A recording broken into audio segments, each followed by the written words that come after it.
Hi, good morning. Welcome back to our YouTube channel. Friends, కొత్తగా అధికారంలోకి వచ్చిన రేవంత్ సర్కార్ ఆడపిల్లల పెళ్లి ఖర్చులకు 1,00,000 ఆర్థిక సాయంతో పాటు తులం బంగారం ఇవ్వడానికి రెడీ అవుతుంది. తాజాగా దీనిపై కీలక సమాచారం అయితే వచ్చింది. ఫ్రెండ్స్, తెలంగాణ రాష్ట్రంలోని గత ప్రభుత్వం కళ్యాణలక్ష్మి, షాదీ ముబారక్ పేరిట పేదింట ఆడపిల్లల పెళ్లికి ఆర్థిక సాయం అందించిన సంగతి మనందరికీ తెలుసు. పేద కుటుంబంలోని తల్లిదండ్రులకు పెళ్లి ఖర్చులకు 1,00,000 రూపాయలను వారి అకౌంట్లోకి జమ చేసేవారు. ఈ నేపథ్యంలో కొత్తగా అధికారంలోకి వచ్చిన రేవంత్ సర్కార్ అయితే ఆడపిల్లల పెళ్లి ఖర్చులకు 1,00,000 ఆర్థిక సాయంతో పాటు తులం బంగారం ఇవ్వడానికి రెడీ అవుతుంది. తాము అధికారంలోకి వస్తే పెళ్లి కానుకగా ఆర్థిక సాయంతో పాటు బంగారం కూడా ఇస్తామని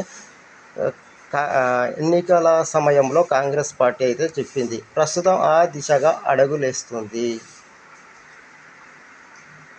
త్వరలోనే 1,00,000 రూపాయలతో పాటు తులం బంగారాన్ని అందించేందుకు సీఎం రేవంత్ రెడ్డి ప్రయత్నిస్తున్నారని కాంగ్రెస్ పార్టీ నాయకులు చెబుతున్నారు.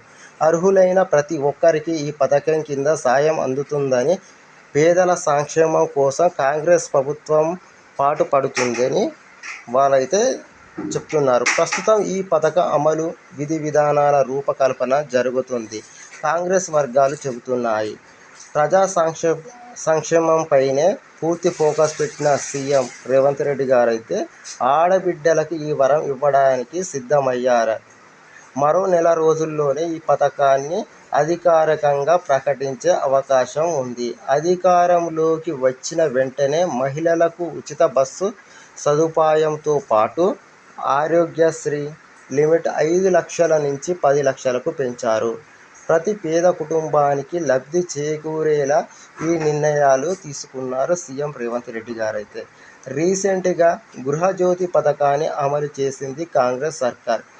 ఇందులో భాగంగా రాష్ట్రంలో అర్హులైన కుటుంబాలకు 200 యూనిట్ల లోపు ఉచిత కరెంటు, 500 రూపాయలకే గ్యాస్ సిలిండర్ ఇప్పటికైతే రేవంత్ సర్కార్ ప్రభుత్వం అయితే ఇస్తుంది. దీంతో పాటు సామాన్యుల ఆరోగ్యం విషయంలో కీలక నిర్ణయం తీసుకున్నారు సీఎం రేవంత్ రెడ్డి గారైతే. ఆసుపత్రుల్లో చికిత్స తీసుకోవడానికి తప్పనిసరి పరిస్థితుల్లో ప్రజలు సీఎంఆర్ఎఫ్ ఫండ్ కోసం అప్లై చేస్తుంటారు. ఇప్పటిదాకా ఆఫ్లైన్ విధానంలో జరిగే ఈ అప్లికేషన్స్ ఇప్పుడు ఆన్లైన్లో తీసుకుంటున్నారు. అనారోగ్యంతో చికిత్స చేయించుకునే ఆర్థిక స్తోమత లేని వారికి పీఎం సహాయ నిధి ద్వారా డబ్బులు ఇస్తున్నారు.